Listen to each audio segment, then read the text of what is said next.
offer my rejoicing, my anumodana with all of you, practicing here at the monastery or at home. Some places are very far from Thailand in terms of distance and time difference. It can be 6 or 8 hours different, like in London. It could be 2 a.m. now, but still those gathering to practice have their hearts set on the practice, their intent. Or some countries in Europe, 5 or 6 hours different, but still they set their hearts to study the Dhamma. So in the beginning, the fully self-awakened Buddha awakened to the Dhamma and saw that this Dhamma is very subtle. He was able to destroy the ignorance in his heart, which is difficult to do because it's very subtle. But the Buddha was able to do that already and entered the bliss of liberation for 49 days. And he saw that it would be difficult for others to know and see following what he had known and seen. It would be difficult. So he set his heart on equanimity first. Didn't go seeking out to teach, but entered the bliss of liberation. And then it's the spiritual virtues, or our spiritual virtues. The Brahma Sahampati, who was an old friend of the Lord Buddha. They had been friends in a past life. He came down and asked the Buddha to teach, saying that there are those with little dust in their eyes in the world that were able to know and see. And the Buddha was able to know this himself, but he set his mind to be still first, because this Dhamma, it's very subtle. And having awakened to the Dhamma already, just to go ahead and teach straight away is not the conditioning or the character of the Buddha. Because if the Buddha just went and taught straight away, people could criticize the Buddha, saying, well, why does the Buddha want to teach like this? Why does he just come and want to teach us? Because there are a lot of heedless people in the world, and they would make a lot of demerit, a lot of bad karma thinking like this. Teaching the Dhamma, then people would feel angry or upset. They wouldn't like to receive the teachings. They would say, why is he teaching us? I don't want to listen.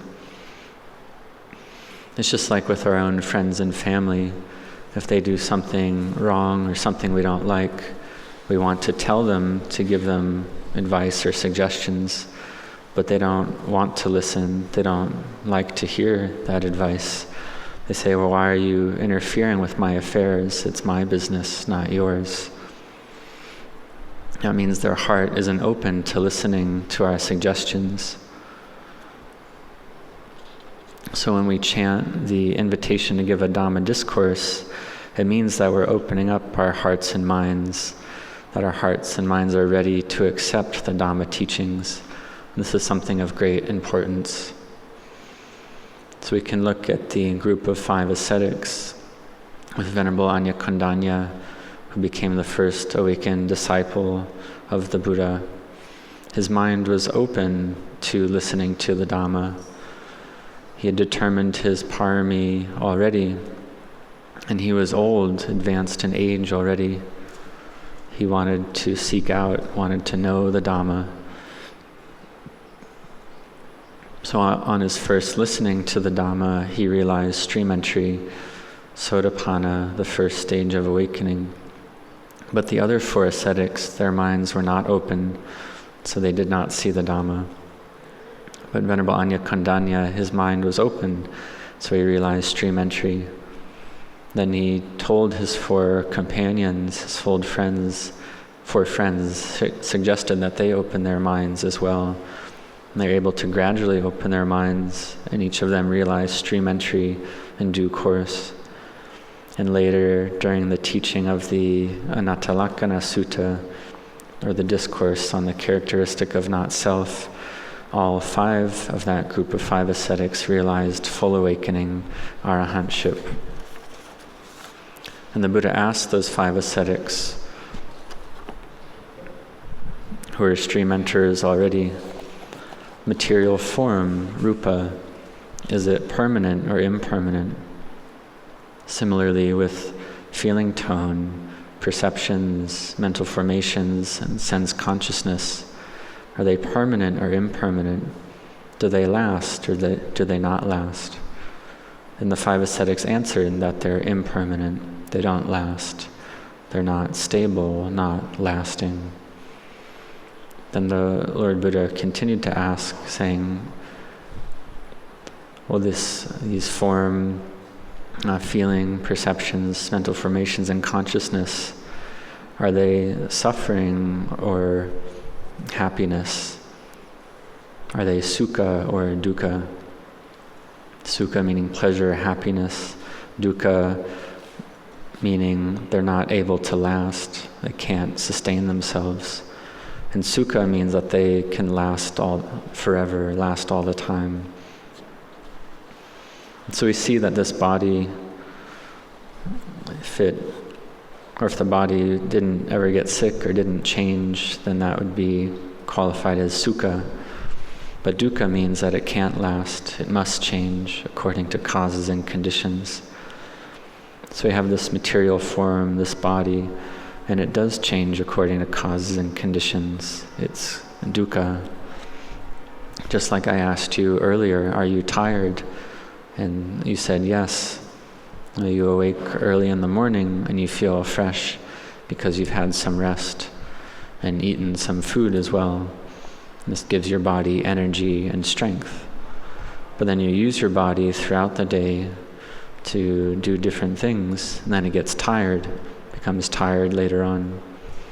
And then if you are sick or have an illness, then the dukkha, the unpleasant feelings are even more. And sometimes our mindfulness isn't sufficient to deal with it. That's one example. So we see that the body is dukkha. So the five ascetics contemplated this. Their minds were peaceful and gathered in samadhi. They had wisdom as well. And they saw the body is dukkha. It can't last, can't sustain itself.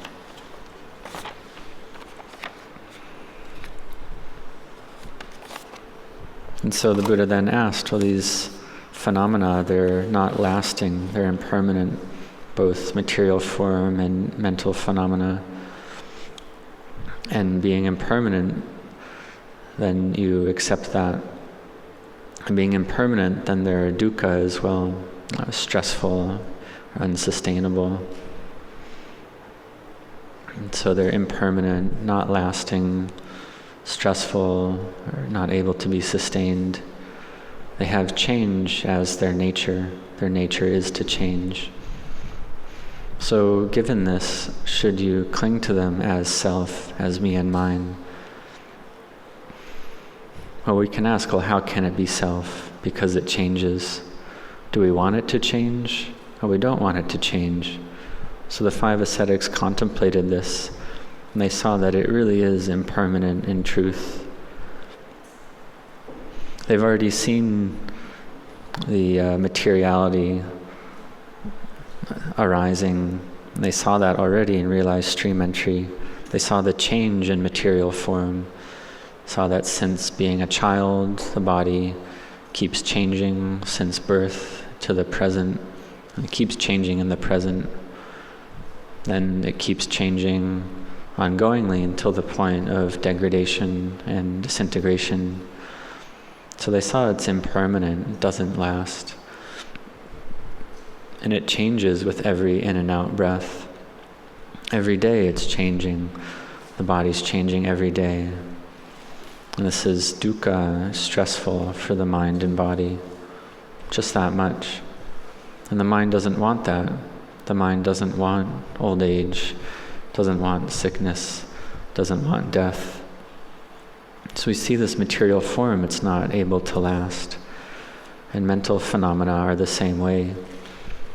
Like pleasant or unpleasant vedana. Like pleasant feelings, we like them a lot. But all the pleasant feelings we've had, where are they now? we see that it's an immaterial Dhamma, a nama Dhamma. It arises and ceases, just like the material Dhammas arise and cease. But we don't see it clearly as it happens.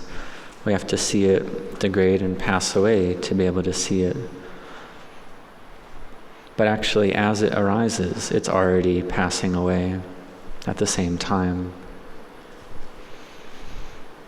So for instance, we can take the example of a building. We start to construct something, and we can think in 60 years it'll fall apart, it'll degrade. But actually, as it's being built, it's already falling apart. Arising and ceasing actually come together. But we only often see it in the end when it falls apart. But we see actually the building, it's not strong all the time. It actually is constantly falling apart a little bit at a time.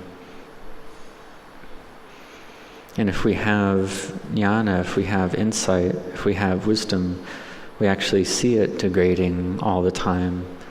We see its quality of degradation, of falling apart all the time. We see the Dhamma like this. We see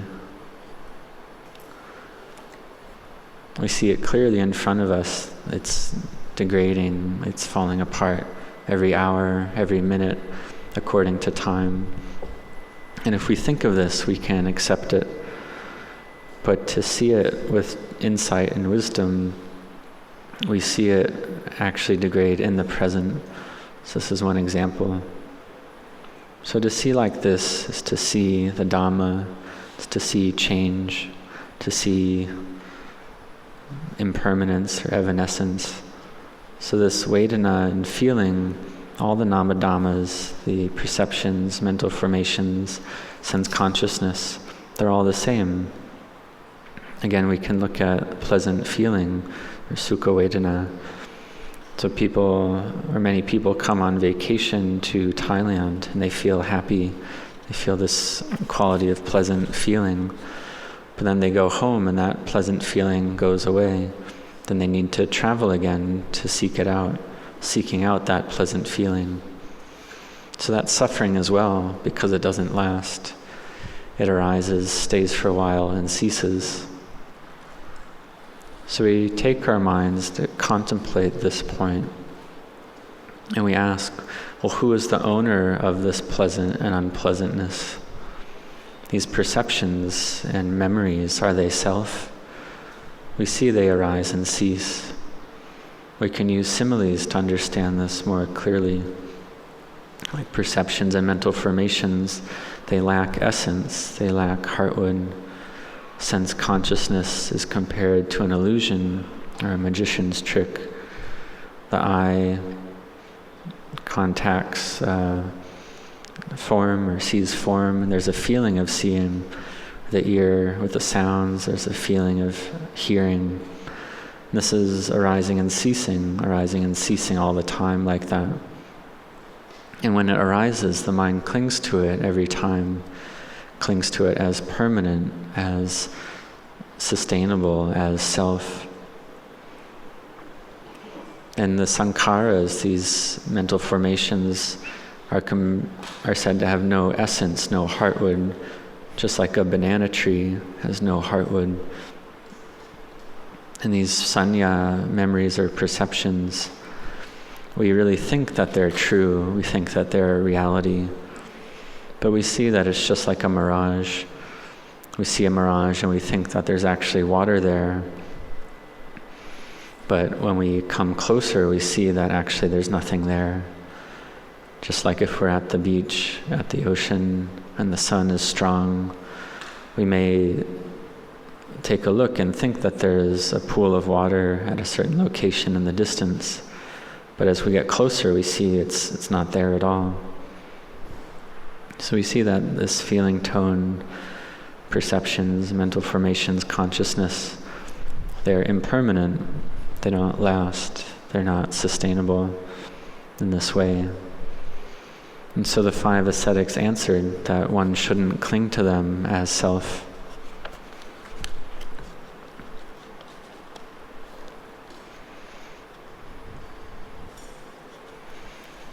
So one shouldn't cling to them as self. And the Buddha taught that everything arises, stays for a while, and ceases. It's all not lasting. It's all dukkha. It's all not self. One shouldn't cling to it or take it as self. And with this, the minds of the 5 ascetics gathered together. The qualities of virtue, collectedness, and wisdom gathered together. The Sakadagami, or once-returner path and fruit, came together. Anagami, non-returner path and fruit, came together. Arahant, full awakening path and fruit, came together. That all gathered together, and they realized arahantship. They attained to full awakening. So we see these 5 aggregates. We all have this mind, this knowing element we have. So we contemplate it. We take a look at it.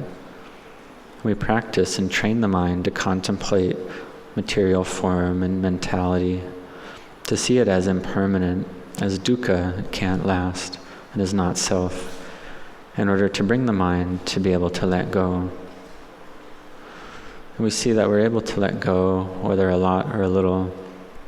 So we keep having effort, we keep training in the doing of goodness, the doing of merit, building merit and parami, our spiritual virtues and goodness, to grow them, to be more higher.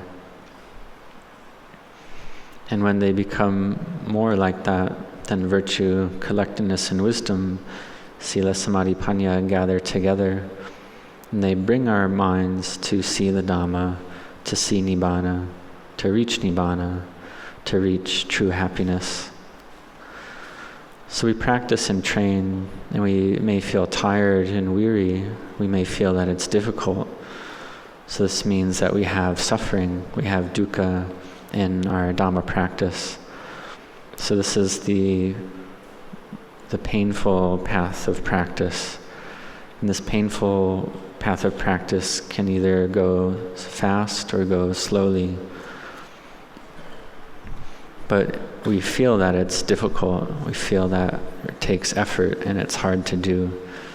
We awake early, we sit and listen to the Dhamma, sit meditation. But the result of all this effort, the result of this effort, even when difficult, is happiness. So we do these causes often because these are the very causes for happiness to arise in the heart and mind for us. They're the causes for wisdom to arise, for merit and parami to arise, for patient endurance to arise. And so when the mind has right view, then one uses this body to do goodness, to do merit. Then this brings one to be able to know, just like the awakened disciples have known. So the merit and parami we've done in the past. Or we take a look at the example of the awakened disciples in the time of the Buddha. They had done merit and parami in the past, and they came to listen to the Buddha, and they were able to realize arahantship upon listening to the Buddha. And we listen to the Dhamma of the Buddha as well, because what I'm teaching, it's the Dhamma of the Buddha. It's the Dhamma that the great masters have awakened to already, and that they have then shared and spread that Dhamma with others. So for ourselves, our duty is to practice, to cultivate the mind, to practice those teachings. And yes, it can be difficult, it can be hard, but it's not as hard as it was for the Buddha.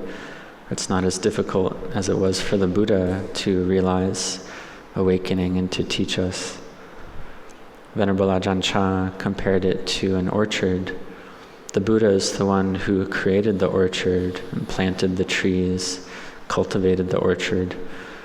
And for ourselves, our duty is to walk into the orchard, to enter it, to pick a fruit, to peel it and eat it. Sometimes we feel that that's difficult because we have to walk, we have to seek out the orchard, we have to go to it, we have to get the fruit, we have to peel it, we have to chew it and swallow it, and only in that way can we feel full, and we feel that that's difficult. But the one who actually created the orchard and planted all the trees, we consider that that takes a very long time to make the orchard. So when we consider this, therefore we're able to patiently endure. It's difficult, but we're able to patiently endure in order to bring the mind to the complete ending of all stress and suffering. So 7 days of this retreat have passed already. The time passes quickly. Since the 28th of October, now it's the 3rd of November. It goes by quickly like that. Now there's just 2 days left. So there are 2 days until the completion of the retreat program on this occasion. So may you all set your hearts on the practice in the time you have left. May you have restraint. May you speak little, sleep little, awaken with effort. May you practice to store up this knowing and understanding in your mind in Dhamma practice in order to bring the mind to know and understand the Dhamma. So may you all see the Dhamma, and may you all grow in blessings.